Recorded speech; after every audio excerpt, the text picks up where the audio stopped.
All right, Stochastic, fingers crossed I've done this correctly. It's been a hot minute since I've had to be the producer here, but we're on our own.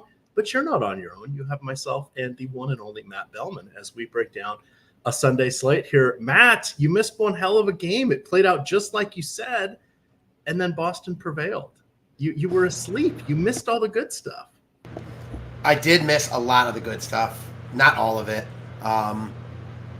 Yeah, Indiana, I was watching like bits and pieces of it. Looked like they had that game steadily in hand. And then in the fourth quarter, just kind of gave it away. More like Boston took it from them this time as opposed to game one. I was up shortly after and was watching the stuff and following it on my phone, but kind of just a collapse by Indiana in this entire series. But they certainly gave an inspired effort. What was weird, it wasn't like Boston was complacent or anything. Indy was just hitting every shot. Yeah, that was absolutely wild to see it. I thought they were going to pull it off. Everything was coming in as expected, or as you detailed it, and it was just phenomenal. I started taking the under when it got up to 231. So that was helpful for me because I got crushed in the overtime game when I was doing that. So I actually recovered nicely for my BetM or my Hard Rock account here. So I was happy with that. Survived on Yahoo. Had a really good late slate for baseball as well for the 4 games as well as the 6 games on the evening featured slate. I won most of my group contests and cashed in everything. So that was helpful after getting a big old donut the other day. Still fighting on DraftKings. Had an okay day. Lost, I don't know, about $400 on DraftKings. So could have been worse. I'm sitting on $3,000 worth of tickets now, though. So that is interesting. My balance this month is down through 26 days. It's down $1,100, but $3,000 worth of tickets. If that would just turn into cash, I would have had one hell of a month. But we shall see. We'll wait until June to see what's going on there. Hopefully my sound is okay. I've been trying to adjust the settings here, guys, and we will be talking the main slate as well as that 4-game afternoon slate. Because it is worthwhile. There is some weather today, so let's go look at some of our favorite weather sources here and see what's up. So the Los Angeles and game in Cincinnati, that was already moved forward. So DraftKings took it off of their slate. FanDuel never put it on their featured slate because they made the contests after that game had already been moved. But FanDuel did include Coors Field. We've got a little bit of potential for rain in Boston. Should not really impact the game. Chicago, or probably St. Louis, not looking good, but that's the ESPN Sunday Night Baseball game. So that shouldn't really cause too much of an issue. And then Chicago, which is hosting Baltimore, the White Sox, they have a little bit of rain.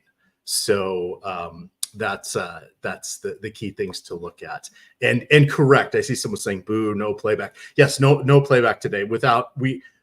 StreamYard, we can't feed into playback. And producer Jacob had an urgent thing he needed to attend to today. So I am producing. So it's not me with technical difficulties. Surprise, surprise. We just can't actually go from StreamYard into playback. But playback will be in effect 7:30 tonight because there will be NBA Live Before Lock Game 3 of the Western Conference Finals as Dallas hosts Minnesota, and they have a 2-game lead. Dallas, that is. So we could potentially see a pair of sweeps here. We'll have to see. It's a couple games to go, but we'll have to see. All right, Matt. I have one other question. Will the Seattle at Washington game play? Yeah, that doesn't look like too much of an issue. It's the where you're probably looking at it from a weather reporting standpoint is not accurate compared to what the actual meteorologists are saying. So it shouldn't be an issue. And I'm actually, I like Seattle, both sides in that game, but we'll get to that in a second. Matt, I'm handing this over to you here. How are we going to navigate pitching? It's yet another tenuous, a fraught with peril kind of a journey that we have today. What are the pitching tools telling? Yeah, I mean, Chris Sale is the clear top guy here. He's been arguably the best pitcher in baseball. I mean, if you wanted to quibble and say Ranger Suarez, a couple other guys, sure, but Sale's been right up there. As far as DFS pitchers go, he's probably been the best. Elite strikeout stuff. He's by far the best option on today's slate. He's expensive, but he's not really hard to fit in. We don't have the Dodgers on this slate, no Coors Field, etc. So I love Sale, mostly because there's not really anyone else to love on this slate. I think he is head and shoulders the top guy. Top 2 pitcher percentage shows it. Ownership shows it. I see nothing wrong with that ownership. How about you? So no, I don't. And he is the featured pitcher in the article today. I'm dropping that into the YouTube chat there. So key things to know about Sale. One, he has earned this lofty price point. It's actually almost a bargain at $10,500 on DraftKings, $11,000 on FanDuel, where you have Coors Field, 62 on Yahoo. Although he is not on their featured slates, but they do have 1 o'clock games going. 60 is a number we rarely see breached these days. Usually it's left for the apex strikeout pitchers, and he has earned it. So he has allowed no runs in his last 3 starts. He has just 3 earned runs allowed in his last 33 innings. And this Pittsburgh lineup filled with strikeouts. So this is a good spot. DraftKings, again, we don't have to worry about saving money for some of the other offenses like we do on the other 2 sites. So I think it's a pretty easy click on DraftKings for your main lineups as well as your cash game lineups to go with Sale here. Yeah, 100%. It's really, I mean, we're not telling anyone anything they don't know by talking about Sale. It's really who's that next guy. Yes. I don't have a strong feel towards any of these guys. I am a Taj Bradley fan. I think he's got way too much strikeout upside to be 8K, but he's also got a low floor because he gets hit hard. His underlying numbers aren't great. He's only made 3 starts, and he's been very good to good in all of them from a DFS perspective, that is. So I don't love him here, especially at ownership, but I do like him, and there just isn't that much to like on this slate. So he's my next favorite pitcher on the slate. Obviously don't like him nearly as much as Sale, but much cheaper, high strikeout upside. You kind of know what you're doing when you get in bed with Bradley. He's got a low floor because he gets hit hard, but his strikeout upside can usually make up for it. How do you see it? Well, hopefully I don't see it on your OnlyFans when you're getting in bed with Bradley there, but to each their own. No judgment. No judgment, Matt. That's for a different show. That's for a different show. We're in a judgment-free zone here. But no, I think that's absolutely a viable option. And I like how you call that, the spending time talking about Sale isn't exactly the best thing for us to do. And that's a good point. It's like, play the highest game total stacks and the best pitcher, most expensive pitcher on the slate, and then we're not going to tell you how to get there with salary. No, that's not what we're going to do here. We're going to give you guys some paths to where you can do all of that. If we look at some of the other pitchers here, so I wrote up Brian Wu. Now, here's another one I want to give a little bit of caution to. So he had I can't remember if it was elbow soreness or inflamed shoulder, but he got a late start to his it was elbow soreness. He had a late start to his spring. So he has played just three major league starts. He went 62, 79, and 77 pitches. And the reason I want to call that out is because he had 4.1, 5.1, and 6 innings. So it looks like, he's ramping things up. And the answer is no, he has 79 and 77 pitches in his last 2 games.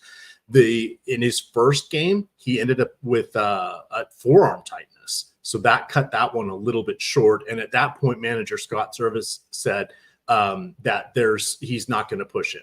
So I would be surprised if we get over 80, 85 pitches today for Wu, but I think he is pretty good in this matchup. The main reason being that there's not a lot of power from the Washington Nationals. which with their lineup that they have today, it's posted. CJ Abrams, Eddie Rosario, and Joey Gallo are the only players with power. And Gallo has a 43% strikeout rate. So I like this for Woo, but I want to point out, I don't think we're going to get more than 5 innings from him. We might get 6 if he's super efficient, but it's pretty warm in Washington today. So I'm not expecting that. Do you have any trepidation there for Woo? I mean, a little bit, just because of what you said, and hard for me to spend $8,600 on him, knowing the limitations, and that he's not a high strikeout guy. The Nationals don't strike out a ton. When you've got Bradley like cheaper, I know that Bradley's floor is lower, so you could just make the case that Woo isn't Bradley. Bradley's going to be much higher owned. I get all that. I don't think that's crazy. I like Woo here, but I do think that the price tag and limitations combination probably has it so I can't get there. But I don't mind him as a differentiator type play. I think the main guy that I want to discuss, though, is Pablo Lopez. Going against the world champion Texas Rangers, huh? Yeah, so odd to see this, but the Rangers are really high in the top stack tool. They're sitting as the 3rd highest top stack on the board. I don't know. I don't get that. Lopez is also the 3rd highest pitcher on the top pitcher tool. Man, just looking at this and talking about it out loud, which I always like to do, I don't know if I can pray. Well, the price thing is why I can do it, but I'd much rather play Lopez over Bradley, all things considered. Lopez's underlying numbers are still elite, and he's certainly the better pitcher right now than Bradley is. Strikeout upside is similar. And Lopez isn't in great form, so I'm not exactly sure what to make of this spot. How do you see it? So I just get nervous going against Texas. So for me, this is kind of one of those why I really wanted to talk through Woo is even though I like him, I don't really see myself getting north of 25% of most of these pitchers aside from Sale. And I usually will cap him. I'll cap someone like him at 40%. Just so I can get some differentiation from the remainder of the field and still have a sizable portion of my 150 lineups with him on there. But I like to do a little bit of mixing and matching, and I think we can get there today with the Sims tool makes it easy to do that. But I think with success, because it is, as you start to look through these pitchers, we have the top 6. So you have Sale on DK. Sale has a 30% chance of being a top 2 pitcher. Bradley and Lopez have a 20%. Put in Kyle Bradish. We'll get to him in a second. He is at 19%. And then you got Tanner Houck and Garrett Crochet at 18 and 16. And you still have Webb and Woo at 14 each, right? So it's okay, wait a second here. There are options here. I don't think we need to go too crazy. I was surprised Sale isn't projecting for closer to 50 to 60% popularity. That's where I kind of mentally thought he would go. So my statement of going around 40% would be matching the field. And it does look like with the rest of those guys around 25%, that's a decent way to go. And it turns out Brian Woo may be lower owned than the rest of them. I have a feeling that may shake out a little bit differently once the cards are turned over, because we know with how much stochastic can drive the market here, with the ownership and people getting smarter and smarter with baseball, they're going for the lesser owned play. And all of a sudden the lesser owned play can be a little bit higher than expected. Now we do account for that in our projections as well, but it is the game within the game here. But it is an intriguing puzzle today, man. Yeah, man. My biggest thing for Lopez on why I'm very hesitant is the matchup for sure. But more than that, how high Texas ranks in our top stack tool. I just don't really understand that, and that always gives me cause for pause on the opposing pitcher. Because Texas has been good this year, but it's not like they've been Dodgers or Yankees good by any means. So I don't really get that, and it's making me question Lopez, if that makes sense. No, it does, and it's one of those that talk about questioning things. We're going to question the Mariners offense and Corbin Burns here coming up on the next segment. But when you look at someone, in the tough matchup, if we take Texas, let's just quickly go look at some of their, game log watching isn't the best way to do it. But Texas, let's see, 1, 2, 3, 4, 5, 6, 7, 8, 9, 10, 11, 12, 30. In their last 14 games, they're 2-12.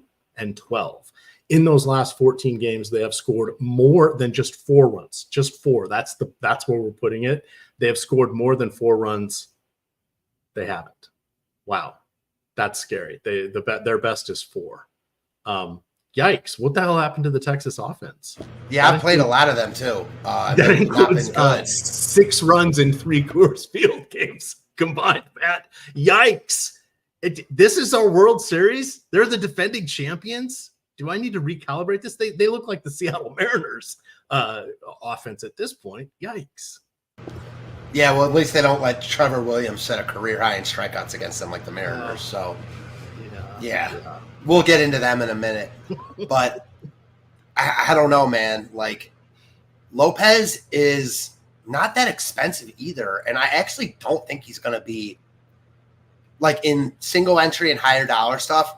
I think Bradley and Sale get much more love than Lopez. This is one where I'm really not sure what to make of it. If I was multi-entering, I would for sure have some Lopez and then some Texas stacks against him, considering their ownership. Yeah, I'm really torn right now as to what to do with Lopez himself. Yeah, that's an interesting spot. I want to circle back here. I did say that Tolga is asking, Luis Garcia doesn't have any power, ? So this year he does. He does have a 200 ISO this year, but I like to look at the last 2 seasons combined, and that drops him all the way down to a 137.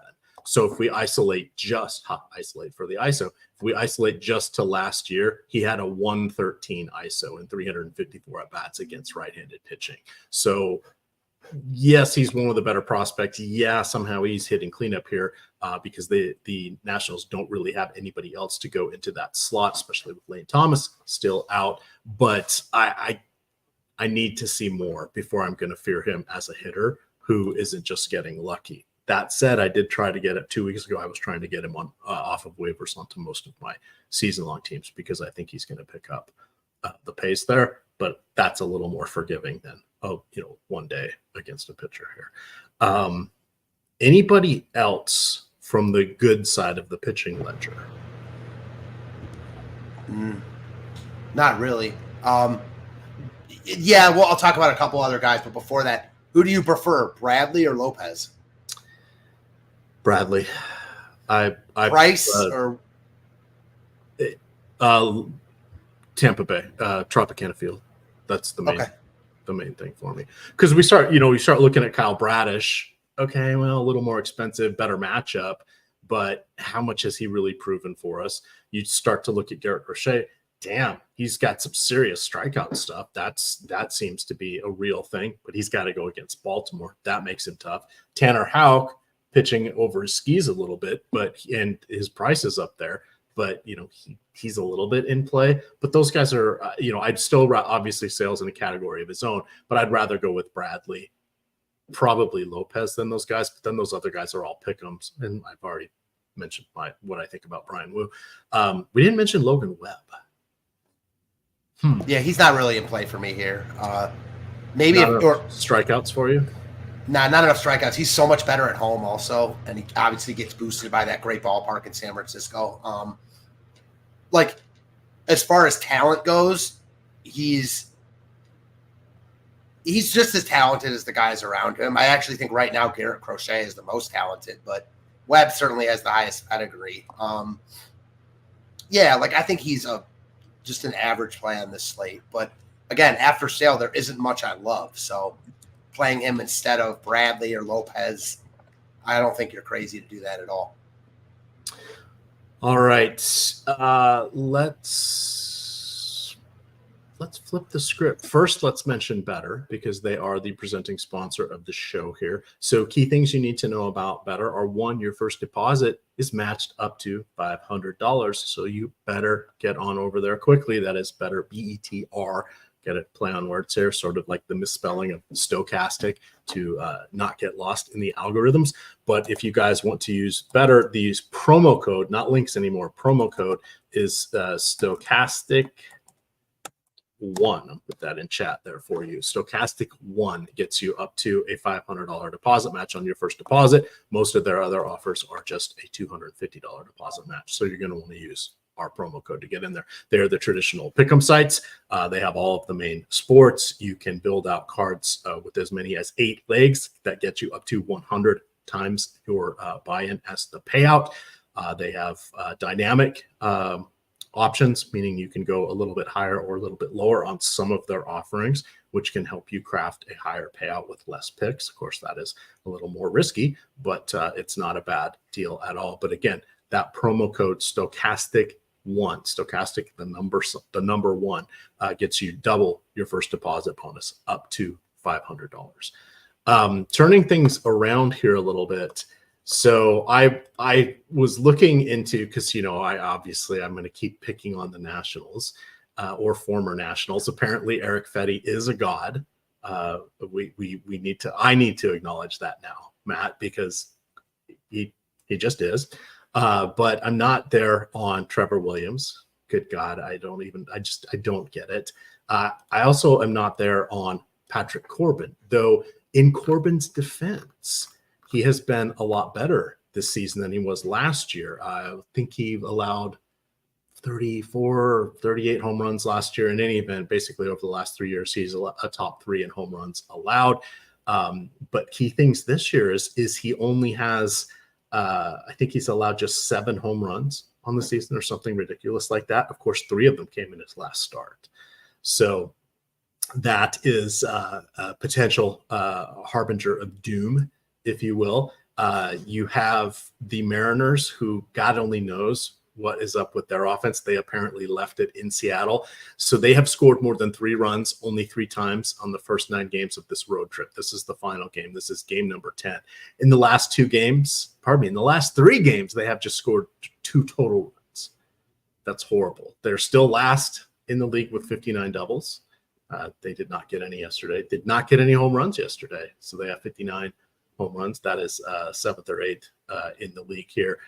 And the other thing that is wild, Julio Rodriguez is prorated projection is for 15 home runs and 45 RBI for 600 at bats. Matt, that's not good. That's horrible. I did call him to break out yesterday, and he homered finally. So, he did get one. You're right. So he was batting. Didn't he drop down to 6th yesterday? He had been batting 6th for a couple games. Yeah, he's back up to 3rd. Because he did that pressure of less pressure batting 6th. Yeah, the pressure of the massive contract is not leaving him, even if he's batting 6th. But is this the slump buster time? Was that the signal that 200 at bats into the season, he's going to get his 4th home run today? I mean, man, I play so much Seattle when they're low, and then of course, yesterday I ended up on them and they were awful. Today, man, I don't even pick on Corbin as much as the field, but he is so bad. His underlyings suggest that he is one of, if not the worst starter in baseball right now. So, man, Seattle held a team meeting after the game yesterday, just because their offense has been so bad. And I hate going to teams like this as chalk because they've been so bad. But putting that aside, they're in the best spot on the slate. I mean, the top stack tool says it all. Like, they've got almost a Coors-ish percent chance of being the top stack at 15%. Ownership is there, so know that going in. But, yeah, man, I really struggle to not like Seattle here, at least pieces of them. They just stand out as, the best offense on the board today. And, yeah, you could make a case that Atlanta has more upside and they're just a better offense, but they're also getting ownership. So, I don't know. I do find it hard to get away from Seattle today, which I very rarely say about chalky stacks. That said, the argument to get away from them is that it's Seattle and they're chalky. So I could certainly convince myself to do that if I wanted to. All right. Yeah. If I interesting. That's not gonna be good. Okay. All right. Sorry. I'm looking. I got a message. Our projection people, because I think I see an error in one of these. All right. Aside from Seattle, where else would you like to go here? There's a few offenses that look good. I mentioned Atlanta. Both sides of the Milwaukee-Boston game. Boston now facing Tobias Myers instead of Robert Gasser, much better spot for them. Milwaukee against Tanner Houck stands out in our tools. I would say Milwaukee and Texas are the two best contrarian stacks on the board. They're really high in our tools, and they're not getting ownership. And then I also like pieces of San Francisco. Not really a believer in Minaya. I like the righty power in San Fran here. So let's hit on that. I'm guessing it's going to be Chapman, Flores, Soler. Matos leading off. I mean, Estrada hitting second. I think you could stack the Giants here. Seriously. 80 degrees in New York, light breeze, 8 to 12 miles an hour out to left center. Nothing wrong with that. It is going to be, 73 and partly covered skies by the Dome in Tampa Bay. But how do you feel about the Rays going against Michael Wacha? The Rays putting out yet another garbage lineup. They do have a Rosarena in there today, as well as Yandy Diaz, but no Zach Lowe. Wow, good God. Talk about conflating baseball and basketball.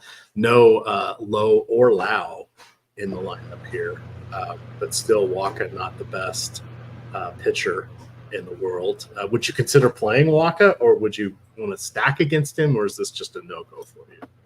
I think Wacha's got to be in play at this price point, facing an all right-handed lineup. Tampa strikes out a lot. I think you're playing with fire by continuing to go back to Wacha, but his underlying numbers are good. Not a ton of good pitching on this slate. I'm not scared of this Tampa lineup. Sure, Wacha can get hit by anyone if he doesn't have his ace stuff. He doesn't. He gets by being a good pitcher at this point in his career. So, yeah, I'm much more on Team Wacha than I am the Tampa side. I don't love him here, but I certainly don't think he's a bad SB2 option if you want to play Sale and then spend up on bats. Sorry, I'm sending a message here to projections. All right. Okay. There we go. So, let's see here. We need one more good spot to go with. I would like us to take a peek at Boston. So let's call up the Boston stats here. They are going against Tobias Myers. Do you want some fun trivia with Tobias Myers? Please. It's more fun if you say yes. And you said please. So he was the 30th ranked prospect in the Milwaukee system. You've got on an intriguing thing here. Since 2021, he has pitched in AAA for Tampa Bay, Cleveland, San Francisco, the White Sox, and the Brewers. He was drafted out of high school in 2016 by the Baltimore Orioles in the 6th round. Finally made it up to the show here. But no, he was only traded a couple of those times. The rest of those times, people keep grabbing him off waivers and then putting him back on waivers. And he couldn't crack anybody's triple or beyond AAA. But for 5 different teams, that's just crazy. That's crazy. He has a fastball that's, and nothing else. So even at best, he'd be a reliever. But I think his next time he gets designated, I don't think anybody's going to pick him up at this point. But no O'Neill in the lineup. So that leaves a hole. But what that does is that promotes Garrett Cooper and Dominic Smith up in the order here. So you get Smith gets the platoon advantage. He's a pinch hit risk, but he gets the platoon advantage. Not sure how many. I'll have to look and see how many lefties are in the pen there for Milwaukee. But Weiler Abreu, Jaron Duran, Rafael Devers, those guys are all pretty good. How do you feel about a Boston stack? Yeah, Boston also looks really good here. They were supposed to be going up against Gasser. They're now going up against Myers, who's not as good as Gasser, and also a righty, which Boston profiles a lot better against. They're going to get ownership too. So it looks like Seattle, Boston, and Atlanta are going to be the three most popular stacks. I could certainly understand prioritizing Boston in that group. I think I'm still going to prioritize Seattle, knowing Seattle will be more owned, but I'm not sure how much more owned. I think the industry likes Boston a lot here. I think pieces of Seattle will certainly be owned, but I think you're also going to see some pieces not as high owned, a la a Jorge Polanco hitting 7th, only second base eligible, and you've got Moore and Crawford hitting 1 and 2, second base and shortstop eligible. So I think Polanco is like the odd man out there. There's ways to get different there that I'm not too worried about. And just in general, I prefer Seattle over the other two chalky offenses. I don't think it's by a landslide, but that's just my opinion. All right, let's hit that Colorado game since that is on FanDuel. We do have the starting lineup for each team there. 5.7 implied run total here for the Phillies going against Cal Quantrill. You've got Ranger Suarez on the other side. Suarez has been pretty good this year. Basically, 9-0 record is tops in the league. He is, I think, just under a 1 whip. I think he's first or second there. His ERA is second or third, if I remember correctly. I was digging into this because I recommended the under on 1.5 total bases that I found on OddsShopper today. So I dug into that a little bit and decided that Chris Bryant, the former top 25 hitter, old DFS Twitter joke for those of you that remember, but Chris Bryant has had a tough go since joining Colorado. He has just, I think, 3 extra base hits this season. He has an on-base percentage that is higher than his slugging.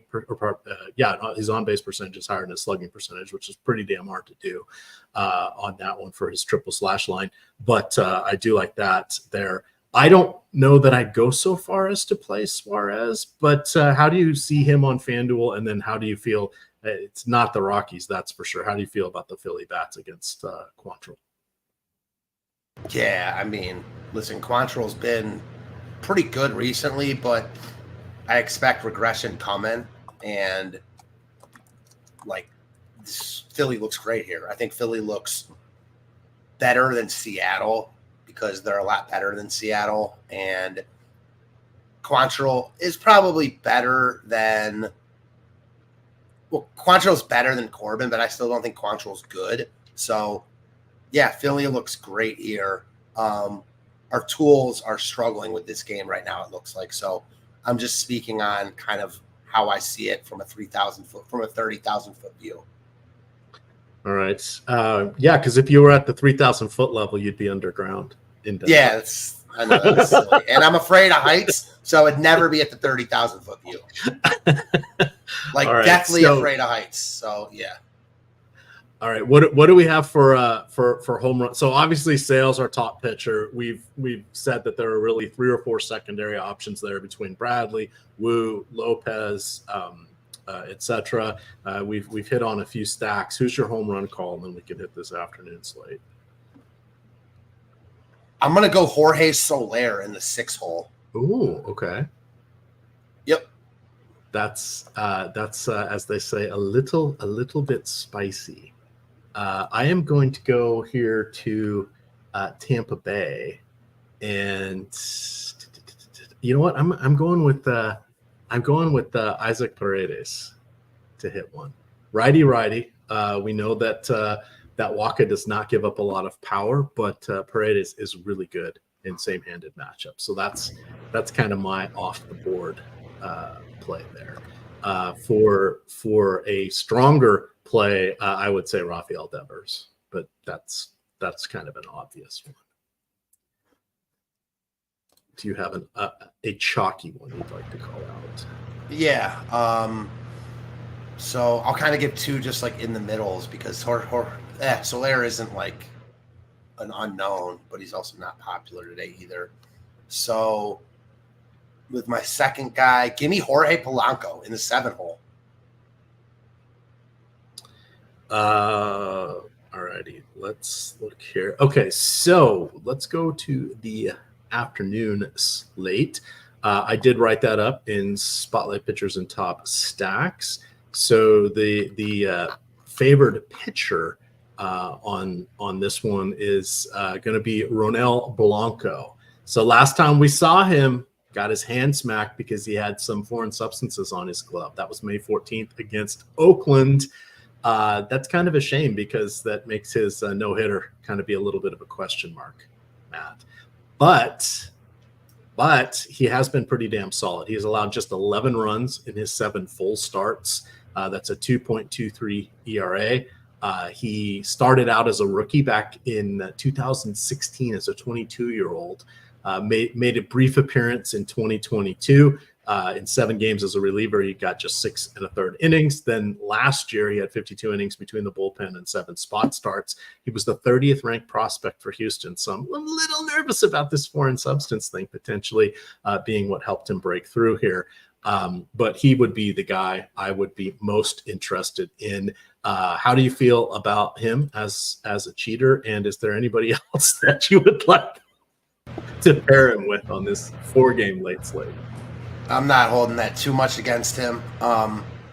Is what it is. Pitching options on this slate are bad, but yeah, Ryan Weathers. I mean, Arizona continues to struggle against lefties. Called out Braxton Garrett the other day. Weathers is by far my favorite pitcher on this slate. 6,500. Certainly there's a low floor, but I think there's a lot of upside at that price point. Points per dollar. He looks very, very good here. And I'll pair him up with Blake Walston, who I don't think projects great, but he's the flat 4K.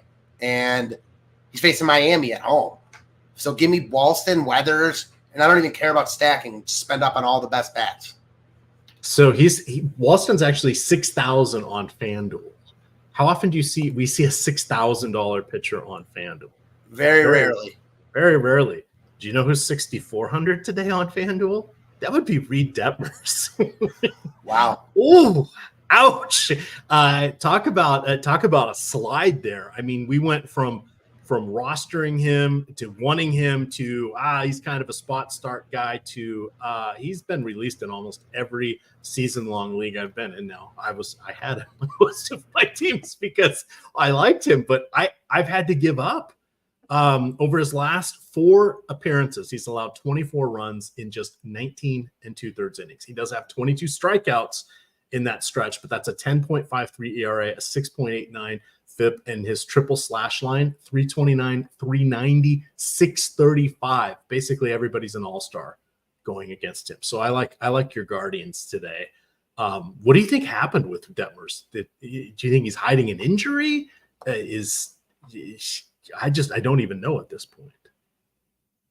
Yeah, I'm not sure either. His underlying numbers are a lot better than his actual numbers, so maybe he's due for some positive regression. I don't think he's crazy on a slate like this. He's getting a lot of ownership on DK, though. That's why I didn't mention him. I'd rather play the other guys. Yeah, I mean, I don't know exactly what to make of Detmers. I think you calling out potential injury is certainly plausible. Not exactly sure what to make of him right now. Right. Malcolm Revamp did a $5 or a $2 super chat here. I just put him in chat, but just in case they're asking for home runs. So we said Devers, Jorge Polanco, and then the long shot is Isaac Paredes. We'll give some for the slate as well. I don't think there was any weather issues on this one. How do you feel about – I don't know what to do with the San Diego Yankees matchup because you've got Clark Schmidt, who's had some moments this year. You've got Joe Musgrove, who has struggled. We've said that a few times over the seasons about him, but Musgrove he had a no-hitter in there somewhere, right? 2 years ago, 3 years ago. Yep. In any event, that's kind of an intriguing game, playing with fire on both sides, but leaving no stone unturned with pitchers. How do you feel about the guys going in San Diego today?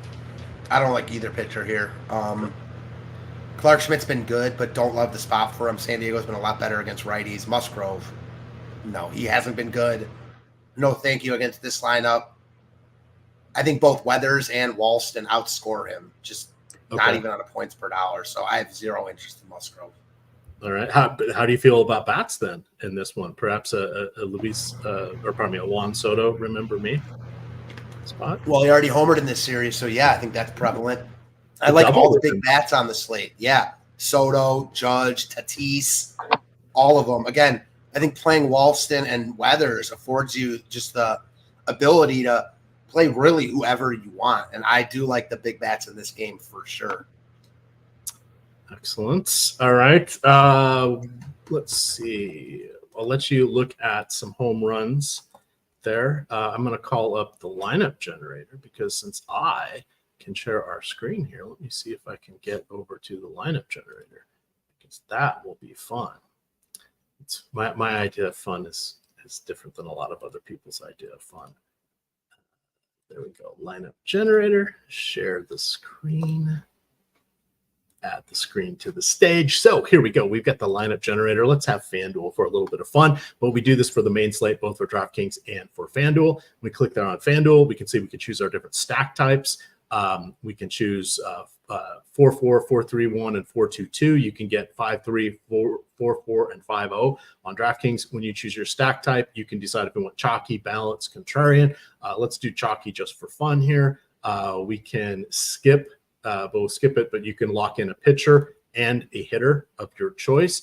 But we can generate our lineups here. So look, Taj Bradley comes up in the first one here with the Mariners stack. It's like both of us, and of course, it's adding in a three-man here from Philadelphia. So that looks a pretty spicy lineup there. I like that. So you can save up to 20 lineups at once. You discard the ones that you don't like, but you can build out up to 20. Once you get there, and at any time you can go look at save lineups to see your player portfolio, but you can see here lots of Mariners coming in to this one. Even though we did ask for Contrarian, we've got a ton. We've got Dylan Moore on every single lineup, but if we wanted to say, show me all my JT Real Muto lineups, you click on JT Real Muto, it highlights those lineups, moves them up here to the top. You can then look at individual lineups and decide, do you like what's going on here? You may say, you know what, this is the perfect lineup, but I'd rather not have Taj Bradley. Then you can come in and swap him out manually. You got to do a little mental math here, but maybe you say, oh, you know what, I'm going to take Brian Wu. I'm going to put him in there. It's not going to like the salary. We're over by a little bit, but then you can say, oh, I'm going to back off Jorge Polanco, and then I'm going to go down and pick somebody that is 400 or whatever it needs to be. Let's put in Zach Remillard there. And then we have a good lineup and you can be off and running with that. So pretty simple on how to use this. It's a good way to build out what you're getting there for main lineups. It's also good if you can build out, 100, 150 if you'd like. You just have to do them in sections of 20. But that is the stochastic lineup generator. So if you guys want to check that out, you can get on in there and have some fun. Home runs for the afternoon slate here, Matt. Home runs for the afternoon slate. Give me Fernando Tatis. Okay. And then give me, well, you go first, and then I'll say my Josh Naylor. I got to go with your guy. He did not hook me up in the last time I took him, so he owes me. Did you know that since in his last 200 lefty-lefty matchups, he has a 364 WOBA and a 216 ISO, and Detmers this season has allowed a 351 WOBA and a 241 ISO to lefties. This is preordained. He's just coming locked and loaded with a home run. Congratulations early for all you Guardians fans for this one. I expect some shout outs on Twitter from you if this comes to fruition. And if it doesn't, we'll just let it quietly dissipate into the ether here. Anything else you want to mention from our afternoon slate? No, I think we pretty much covered it. All right. Let's see if we have any questions here in the chat. David Fry home run. I like that. Crochet or Woo in single entry?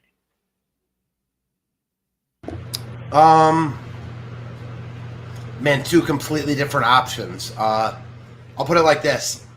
If you're looking for 15 fantasy points, go Woo. If you're looking for 25, but also the chance to get 0, go with Crochet. That's almost exactly what I would be saying. You want the strikeouts and potential upside and playing with fire in a much tougher matchup. It's Crochet. If you want to get disappointed that maybe he goes 4 2/3 innings with 4 strikeouts and burns through 80 pitches and doesn't even qualify for the win, that's brand new. So it's, your mileage may vary on these. I like that Connor Joe home run. That's a good one. I think that is going to hit it there for us. So, guys, reminder, we do have that better promo. That is Stochastic and the number 1. Stochastic 1 gets you a deposit match up to $500 with your first deposit. If you're not using that code, you only get $250 for your first deposit. So use our code. It helps us out, helps you out as well. A lot of fun over there at Better. We showed you the lineup generator. We talked a little bit about Odd Shopper. You can always see in the spotlight hitters and top stacks article, as well as the DFS building blocks article. I always highlight a Odd Shopper wager in there as well, and sort of show you how to read the scene and break things down, etc. So that is very helpful to see how that works with the tools in a less rushed time frame and with visuals. And then we do have at 7:30 tonight the NBA Live Before Lock. Should be a fun one tonight here. You've got a venue change. We have Dallas hosting the Timberwolves. Dallas is up 2-0, so this should be a good time. We're going to slide on out of here. You guys can follow Matt on Twitter at Fantasy Tips Matt.